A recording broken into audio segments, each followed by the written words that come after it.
The Miraculous Journey of Edward Tulane, Chapter 11. Edward ended up at the dump. He lay on top of the orange peels, coffee grounds, rancid bacon, and rubber tires. The first night, he was at the top of the garbage heap, and so he was able to look up at the stars and find comfort in their light. In the morning, a short man came climbing through the trash and rubble. He stopped when he was standing on the top of the highest pile. He put his hands under his armpits and flapped his elbows. The man crowed loudly. He shouted, "Who am I? I'm Ernest. Ernest, who is king of the world. How can I be king of the world? Because I am king of garbages. And garbages is what the world is made of. Ha ha ha. Therefore, I am Ernest. Ernest, who is king of the world," he crowed again.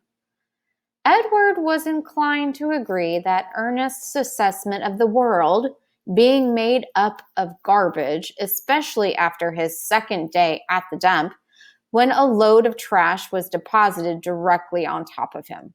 He lay there, buried alive. He could not see the sky. He could not see the stars. He could see nothing.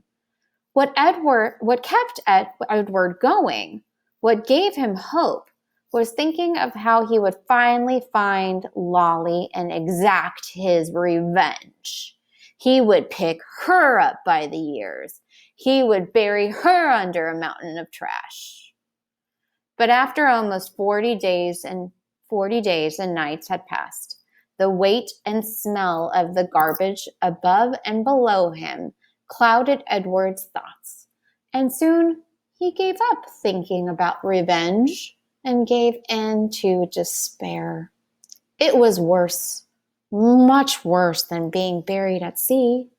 It was worse because Edward was a different rabbit now. He couldn't say how he was different. He just knew that he was.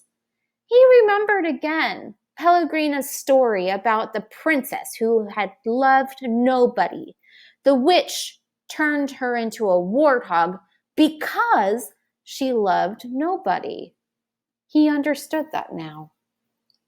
He heard Pellegrina say, "You disappoint me." "Why?" he asked her. "Why do I disappoint you?" But he knew the answer to that question too. It was because he had not loved Abilene enough. And now she was gone from him, and he would never be able to make it right. And Nellie and Lawrence were gone too. He missed them terribly. He wanted to be with them. The rabbit wondered if that was love. Day after day passed, and Edward was aware of each time passing only because every morning he could hear Ernest performing his dawn ritual, cackling and crowing about being king of the world. On his 180th day at the dump, salvation arrived for Edward in a most unusual form. The garbage around him shifted, and the rabbit heard the sniffing and panting of a dog. Then came the frenzied sound of digging.